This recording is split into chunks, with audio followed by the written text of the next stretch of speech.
Hallo Fuchs, hallo Leute. So, bin ich mal wieder, Tesla Spectre. Und heute bin ich in einem ganz besonderen Auto. Wir sind voll im Stau. Und zwar bin ich hier zusammen mit David. Ahoi Davide. Ahoi. Und David hat nämlich... Ach, das soll er euch selber erzählen. Okay, David, you may concentrate on the street. That is fine. We feel much better. So, what car are we sitting in, and why is it so special? It's the first midnight chariot in Czechia. Seriously?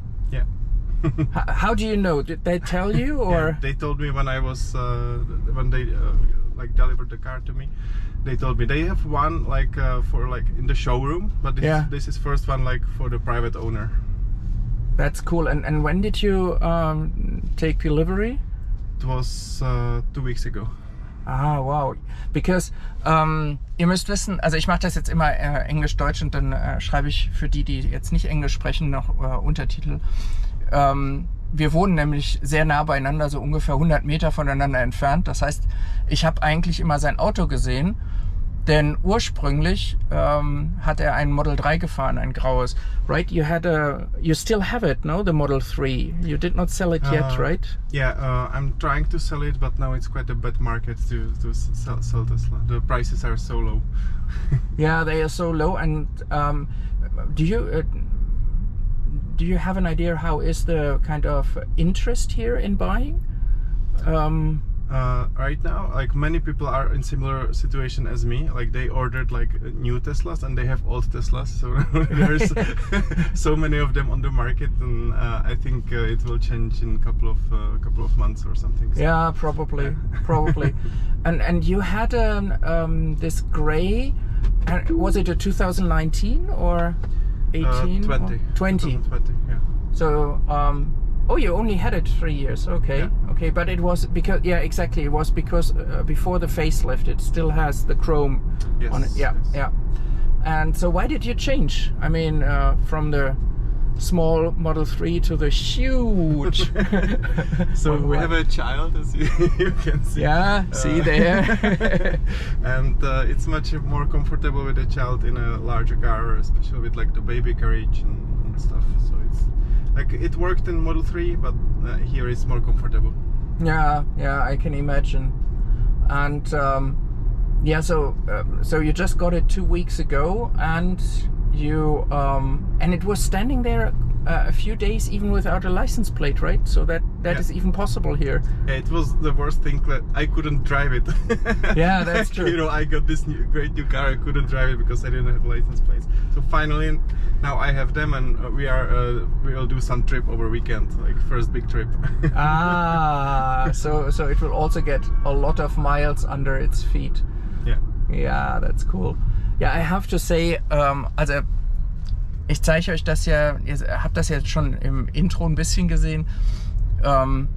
Ich bin absolut geflasht gewesen von der Farbe, und für mich ist das schon tatsächlich die einzige und erste Farbe, die wirklich besonders ist. Also das Blau ist okay, finde ich ganz gut, mein Weiß mag ich, Schwarz ist an sich schick, aber ist halt von der Lackqualität meistens nicht so top. Und das Rot hat mir zum Beispiel das Rot hat mir gar nicht so gefallen. Would you have bought the Model Y also in the old red, or? Well, I don't care about the color that much. The main reason I chose this color because it guaranteed that I will get the car from Berlin. I didn't want the car from China. Okay. And they have these two special colors, midnight cherry red and silver something. Yeah. This Mercury, no, or what it is called. Yeah, whatever. I'm not sure. So I ordered this color to as a guarantee that the car will come from Berlin. And why did you want to have it from Berlin only? So mostly for environmental reasons. I don't want my car to be transferred all over the world. That makes sense. I would have loved to get a Model 3 from Berlin, but even now that's not possible. 2021, of course, not at all. Okay, here we see traffic jams are not for everybody. Na, wie ihr seht hier, Motorradfahrer hier.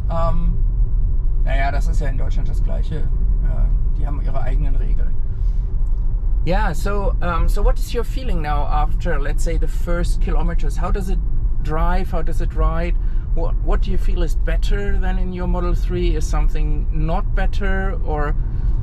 So the cars are very similar, like all the software and the feeling, and the biggest difference is the height. Like I sit much higher. Yeah. I have much better view on a street. Like also I'm tall guy, so it's more comfortable for me. And the drawback is the parking sensors. It doesn't have the parking sensors. They are not that great as the previous version with the physical sensors.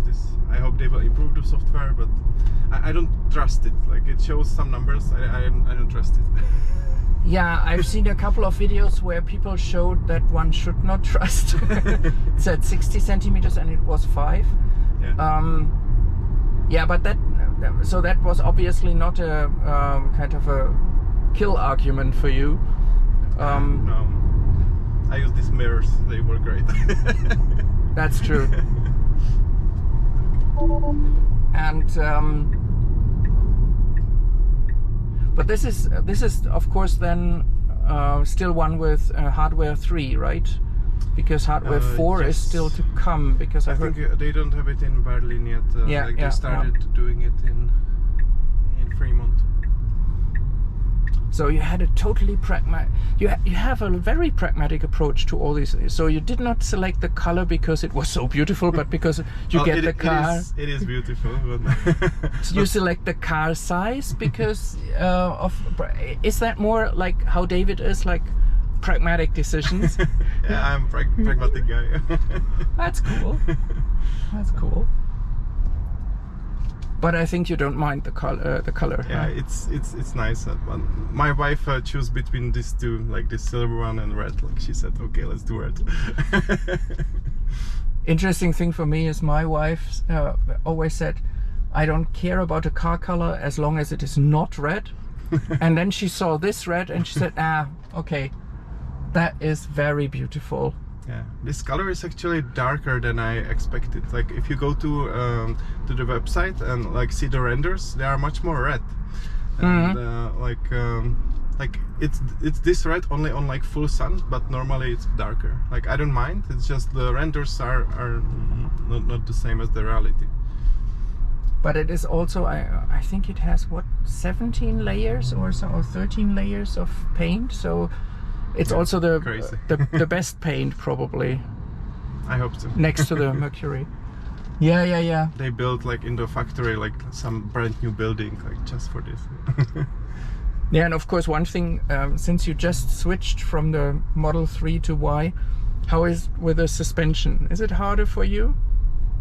I don't think so. It's actually lighter, like the suspension. The Model 3 was more bumpy.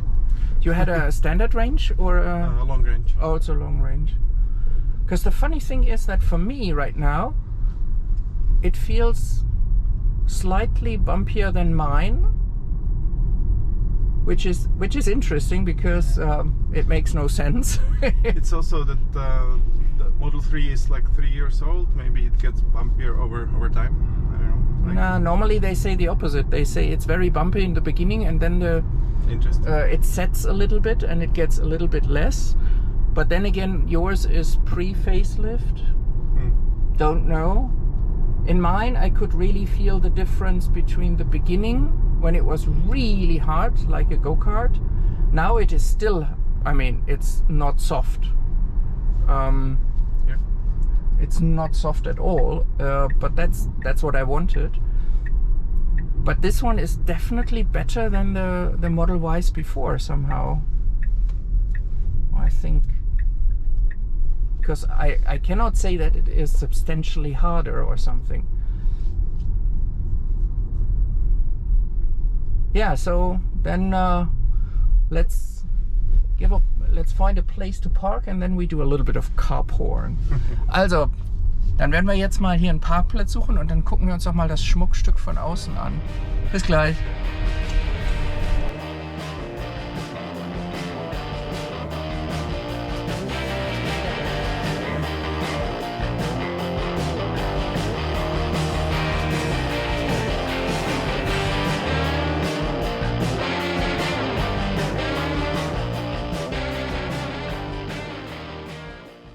Es hat sich noch was ganz Interessantes getan und zwar haben wir gerade gesprochen und David möchte ja gerne sein Model 3 loswerden und es ist auch jetzt sozusagen knapp vor den 80.000 und es gibt ja so wahnsinnig viele Berichte in Deutschland, dass man da unbedingt zu jemand anders hingehen muss, um die Inspektion zu machen, weil Tesla einem nicht sagen würde, was kaputt wäre und das nicht zuverlässig wäre. Ich weiß ja nicht, wie das in den deutschen Zentren ist. Ich hatte ja schon ein Video gemacht zu meiner freiwilligen Inspektion, wo sie schon gesagt haben, sie werden die Querlenker vorne auf jeden Fall vor Ende der Garantie wechseln, selbst wenn nichts dran ist, weil sie das immer machen, weil irgendwann was dran sein könnte. Und David hat mir jetzt hat gerade eben eine Inspektion machen lassen. Jetzt fragen wir doch mal. So David, you just said that you did this kind of end of warranty inspection with Tesla. Yeah, I'm almost at 80,000 kilometers on Model 3. So they recommended me that I do this inspection. Like, you have to pay a little for the inspection itself, but if they find anything, it's covered still in warranty. And how much did they charge you? The enormous amount? 1,800 Czech crowns for the Also so für euch 1.800 tschechische Kronen sind so umgerechnet so in etwa 75 Euro jetzt bei dem schlechten Eurostand. 75 Euro für eine Inspektion. Da war ja meine sogar noch ein bisschen teurer. So, okay, and they did that, and did they find something, or did they say all is fine? And they found something on the bottom with the arms, like you know the wishbones. Yeah, the wishbones. Yeah. So they are going to replace them, and yeah, they will also replace some filters there. Oh yeah, okay. Yeah. And did they say something about the state of health of the battery, where that is? No, they didn't tell anything about it. But I have some my own data and it's pretty good. What do you use for that? I use Tesla Mate. It's like a software, you know. And what does it say? Where is your? So it's in like kilometers of range. Yeah. So in the beginning it was like 500 and now it's 466. So it's pretty good. So it's great. Like 9%, something like that. Like it was declining most in the beginning, but then it's like flattening. Like it's not degrading further almost. So yeah, that's what we all have. Yeah. That's what we see. So basically, your experience with Tesla is that they look at things and. So here our center is pretty reliable, I would say. Yeah, and I love that you can do everything from the app. Like it's so uncommon in the car world, you know. Like I write to them in chat, and I also see like estimate how much I will cost and everything, and I don't have to call there, and it's so great. It's like 21st century finally. Exactly. Besser hätte ich es nicht sagen können. Ne? Es ist eigentlich vielleicht sogar schon das 22. Jahrhundert. Das wollte ich euch doch nochmal mitgeben. Also insofern nochmal, thanks very much, David. And enjoy your car. It's really, really beautiful. Here you can also see, this is really the color, the way it looks. So sieht das also wirklich aus. Okay, macht's gut, Leute. Bis dann. Ciao.